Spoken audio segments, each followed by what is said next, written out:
সুস্থতা এমন এক মুকুট, তা সুস্থ ব্যক্তির মাথায় থাকে, কিন্তু সেটা শুধু দেখতে পায় অসুস্থ ব্যক্তি। সুস্থতা আল্লাহ তাআলার কত বড় নিয়ামত, তা অসুস্থ না হলে কখনোই বোঝা যায় না। আশা করি আপনারা সবাই সুস্থ আছেন, ভালো আছেন। আসসালামু আলাইকুম ভিউয়ার্স, আমি আফরিদা চলে আসলাম নতুন আরেকটি ভিডিও নিয়ে। এই ওয়েদারে শরীরটা তেমন একটা কিছুদিন ভালো যাচ্ছে না। গতদিন ডাক্তার দেখানোর পরে সকাল সকাল বেরিয়ে পড়লাম কিছু টেস্ট করতে। সকালবেলা বাহিরে প্রচুর ঠান্ডা ছিল, প্রচুর কুয়াশা ছিল। আমরা বের হতে হতে প্রায় 7:30 বেজে গিয়েছে। তখন অতটা ঠান্ডা ছিল না, তারপরও আমার কাছে বেশ ঠান্ডা লাগছিল। শুরুতে গিয়েছিলাম ল্যাবেরে, ওখানে আমার স্পেশালিস্ট না থাকায় ওখান থেকে দ্রুত বেরিয়ে পড়তে হলো। এরপর ওখান থেকে চলে গেলাম সিএমএইচ, কম্বাইন্ড মিলিটারি হসপিটাল। যেহেতু আমার হাজব্যান্ড একজন আর্মি পার্সন, তাই আমার ওখানে যাওয়াটা বেস্ট মনে করলাম। সচরাচর আমার সকল ডাক্তার ওখানেই দেখানো হয়, কিন্তু বাহিরেটা দেখানো খুবই আর্জেন্ট ছিল বিদায় দেখাতেই হলো। টেস্টগুলোর জন্য ম্যাম না থাকায় আমি ওখানেই চলে গেলাম। খবর নিয়ে দেখলাম আমার সেম টেস্টের স্পেশালিস্ট এখানেও আজকে বসবে। টেস্টগুলো করতে করতে চিন্তা করলাম বাসায় কিছু বাজার নিয়ে যেতে হবে। যেহেতু আমরা খুব সকালে বেরিয়ে পড়লাম, তো আমরা অনেক ফ্রেশ সবজি এবং মাছ পাবো। সেই জন্য বাজারে চলে গেলাম দুজনে। কাজকর্মগুলো শেষ করে হসপিটাল থেকে বাজারটা নিয়ে তারপর বাসায় গেলাম। নিলাম পালং শাক, ফুলকপি, পাতাকপি, তারপর বরবটি, পেঁয়াজকলি, এগুলো সবগুলা সিজনাল শীতকালীনই সবজি বলবো। সবাই খুবই পছন্দ করে আমাদের বাসায় ফুলকপিটা। নিলাম ছোট্ট চিংড়ি, অনেকে এটাকে কুচো চিংড়ি, অনেকে এটাকে অনেক নামেই চেনে। আমরা ছোট চিংড়ি বা কুচো চিংড়িই চিনি। মাছটা আমি ঝটপট পরিষ্কার করে বসিয়ে দিলাম। হাতে মেখে এই মাছটা বসাবো।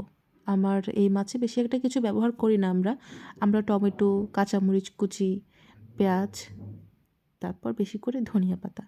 কাঁচামরিচটা আমরা কুচি করে এখানে ব্যবহার করি, আর টমেটোর পরিমাণটা অনেক বেশি রাখি। আর অল্প একটু হলুদ, অল্প একটু করে মরিচ দেব, আর আপনাদের স্বাদ মতো লবণ দেবেন। আর তেলের পরিমাণটা অত বেশি দেওয়ার প্রয়োজন হয় না। এরপর হাতে মেখে একটু করে পানি দিয়ে ঢাকনা দিয়ে দিলে হয়ে যাবে। এই ওয়েতে রান্না করলে আমাদের বাসায় সবাই খেতে খুব পছন্দ করে। খুব বেশি মশলা না, খুব বেশি আবার তেলও না, হালকা মশলায় বেশ মজাই হয়।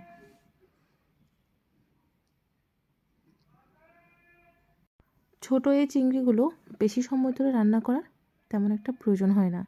এই ছোট মাছটা আবার বড়া করে খেতে অনেক মজা, তাই চিন্তা করলাম অল্প কিছুটা দিয়ে কিছুটা বড়া বানিয়ে নিই। দেবো কাঁচামরিচ কুচি, বেশ কিছুটা সব দিয়ে দিব, অনেকটুকু পেঁয়াজ কুচি দিব।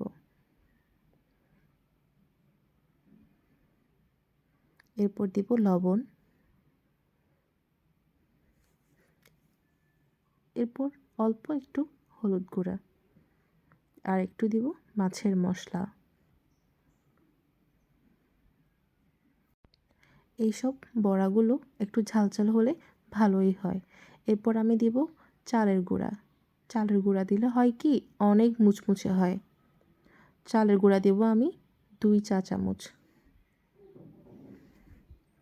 বড়াটার ভিতরে যদি নরম থাকে, ভালো করে ভিতরে যদি মুচমুচে না হয়, তাহলে মাছের একটা স্মেল থেকে যায়।